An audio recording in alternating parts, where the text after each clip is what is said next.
The Wall Street Journal is also reporting that activist investor Elliott Management Corporation has taken a big stake in Pinterest as the once hot social media company grapples with a decline in users and other challenges. Pinterest stock was up 18% on the news, but has since pared those gains. It's up. It's still in that margin. It's still up 18% from the time that was announced. Now, Elliott has told the company that it's the biggest investor in Pinterest, having built a stake of more than 9% in recent months, partly in common stock, according to the people familiar with the matter. The activist has been in discussions with Pinterest over the past several weeks. It couldn't be learned what they have been discussing, but as you can see, the Pinterest stock is up on the news. The largest non-fungible token market in the world, OpenSeas, is laying off about 20% of its workforce, the most recent in a string of firings that have shaken the cryptocurrency sector as the value of digital assets keeps falling. In a tweet on Thursday, Chief Executive Devin Finzer announced the layoffs and foresaw a prolonged downturn due to the collapse of their cryptocurrency prices and widespread economic unrest. OpenSea, which was valued at more than $13.3 billion in January at the height of the venture capital boom in cryptocurrency, is suffering greatly as a result of the layoffs. For more of these headlines, we're going to bring in Ajibola Akamo, who is an investment analyst. Ajibola, good afternoon to you. Thanks for joining us. Starting with the crypto space, what do you make of where prices are now? Well, personally, I still think there's still more downside to it.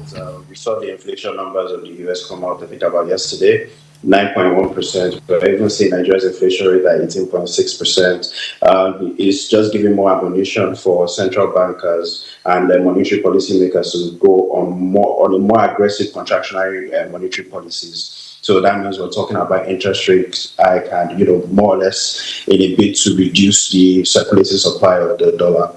And I think there's still more downside as a result of this current inflation data and, the bloodbath, so to say, in the cryptocurrency market is still far from being over, in my own opinion.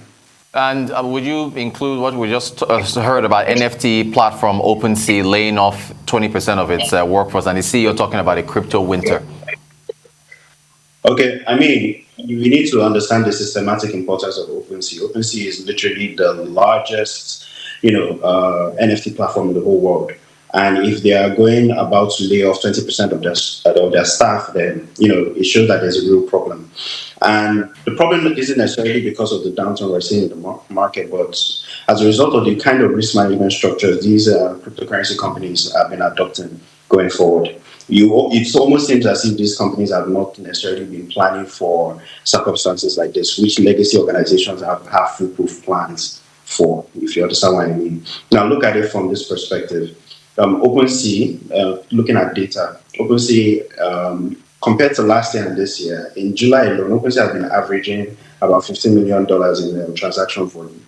Last year, OpenSea was averaging about 100 million plus in transaction volume last year at peak levels. And, it goes to show that, a lot of these companies, from OpenSea to Celsius to Coinbase and the likes, depending on whatever industries they're operating in, there needs to be more risk management structure, more planning and more research as to how, macroeconomic activities would actually affect the markets. And I think the rhetoric of, cryptocurrencies being an edge against inflation needs to, be put aside. And the reality is now setting in, especially with what we're seeing as a result of these contractionary monetary policies we've been seeing in the economy. I mean, people need to understand that the US printed over 50% of the circulating supply of the dollar in just 2 years. And of course, this risk of, and this is the repercussion of, having so much money printed in such a little time. Of course, we saw the boom last year, but now I think everybody is trying to pay the piper at this point and understand that, the market has already been overvalued significantly. And these downturns are just basically as a way to bring back everybody into reality. So the China, the Alibaba probe, it looks like, what do you think? The Chinese crackdown on tech in China is still like, the regulators, the crackdown of regulators on tech companies, that looks like it's still apparent.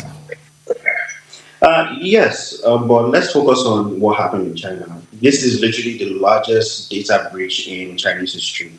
And, of course, the stocks are down because investors will naturally react. I mean, the executives of Alibaba have been called up and someone to, answer a few questions about what happened. And, this type of situations or these type of issues would cause investors to be scared, especially with how China has been handling or been probing tech-related stocks in its economy. So, it's one of those things that investors need to be very, very cautious of.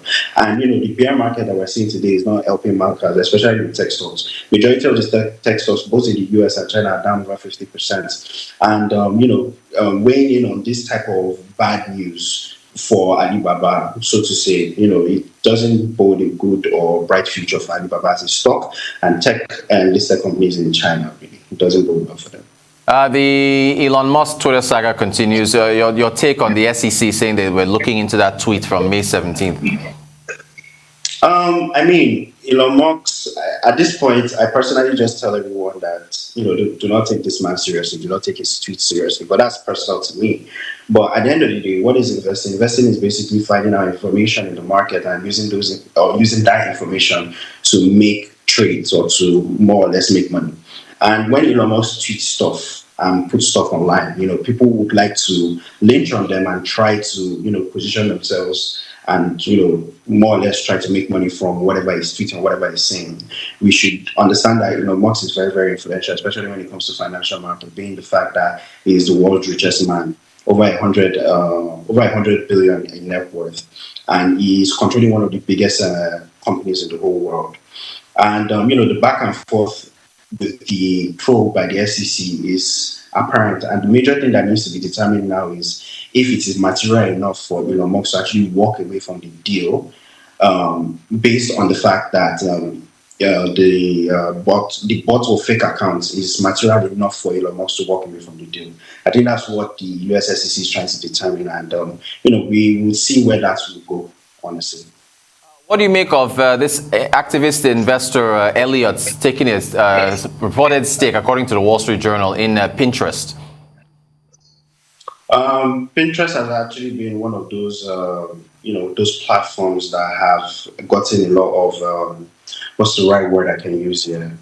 It's got a lot of interest by people, especially with the stock. The stock is up over 18%, and a lot of people would definitely want to invest in a stock like this, especially considering the current economic reality that we're facing today. Pinterest is also a tech stock, and I think year to date is still down. But with the current economic reality for Pinterest, I think Elliotts' eyes on Pinterest is not unfounded, especially with the results we're seeing. They have good financials. That statements and books of accounts are very, very strong. And ultimately, I believe that Pinterest is going to be one of those best performing stocks that we will see in the tech space, for this year. Ajibola Akamo, investment analyst, thank you so much for joining us. Take us through those headlines. We appreciate your time.